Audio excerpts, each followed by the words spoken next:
এক ব্যক্তি ইব্রাহিম ইবেন আদহাম রহমতুল্লাহি আলাইহের সঙ্গে তর্ক করছিল। সে বলল, বরকত বলে আসলে কিছু নেই। তিনি বললেন, তুমি কি কুকুর আর ছাগল দেখেছ? লোকটি বলল, হ্যাঁ। তিনি জিজ্ঞেস করলেন, কুকুর আর ছাগলের মধ্যে কে বেশি বাচ্চা দেয়? লোকটি বলল, কুকুর। তিনি আবার জিজ্ঞেস করলেন, তাহলে তোমার আশেপাশে বেশি দেখা যায় কোনটি, কুকুর না ছাগল? লোকটি বলল, ছাগল।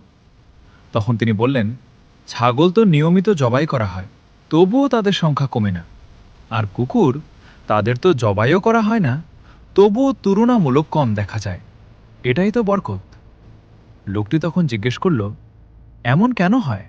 ছাগলের মধ্যে বরকত আছে আর কুকুরের মধ্যে নেই কেন?